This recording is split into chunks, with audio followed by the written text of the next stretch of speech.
नाजरीन, यूनान में एक अफसोसनाक वाकया पेश आया है।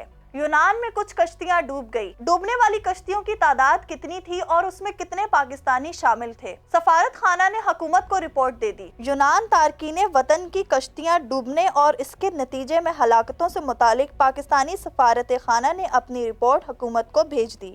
पाकिस्तानी सफारत खाना ने यूनान के समंदर की हदूद में तारकीने वतन की कश्तियों को पेश आने वाले हादसे की तहकीकाती रिपोर्ट्स हुकूमत पाकिस्तान को भिजवा दी। रिपोर्ट्स के मुताबिक यूनान के समंदरी हदूद में 3 कश्तियों को हादसा पेश आया। तीनों कश्तियां लीबिया के इलाके तरबुक से रवाना हुई थी। एक कश्ती में 6 पाकिस्तानियों समेत 45 अफराद सवार थे। पहली कश्ती में सवार पाकिस्तानी लड़के समेत तमाम अफराद को बचा लिया गया। दूसरी कश्ती में 5 पाकिस्तानियों समेत 47 अफराद सवार थे और इन तमाम अफराद को भी बचा लिया गया। रिपोर्ट में बताया गया है कि तीसरी कश्ती में 83 अफराद सवार थे, जिसमें 86 पाकिस्तानी, 3 बांग्लादेशी, 2 मिस्री और 2 सुडानी शामिल थे। कश्ती के 39 अफराद को रेस्क्यू कर लिया गया, जिनमें 36 पाकिस्तानी शामिल हैं।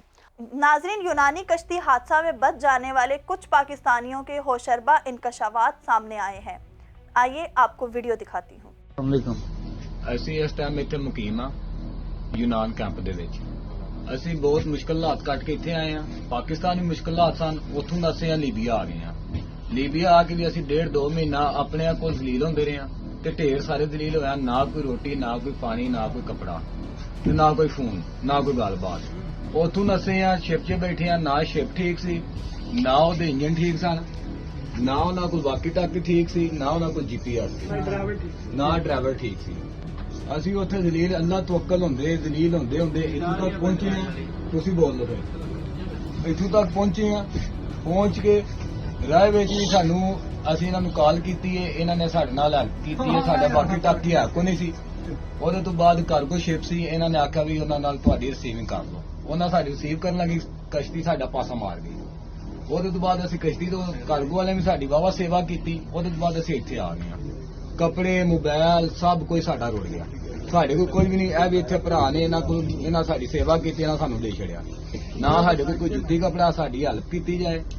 ਬਾਕੀ ਸਾਨੂੰ ਮੋਬਾਈਲ ਜਾਂ ਜੋ ਵੀ ਸਹੂਲਤ ਹੈ ਜੋ ਤੁਹਾਡੇ ਕੋਲ ਹੋ ਸਕਦਾ ਉਹ ਸਾਡੀ ਮਦਦ ਕੀਤੀ ਜਾਏ। ਅਸੀਂ ਇਸ ਟਾਈਮ ਮਦਦਗਾਰ ਹਾਂ। ਜੇ ਕੋਈ ਕਰ ਸਕਦੇ ਹੋ ਤੇ ਮਿਹਰਬਾਨੀ। ਕਿਹੜਾ ਇਲਾਕਾ ਪਾਕਿਸਤਾਨ? ਗੁਜਰਾਤ।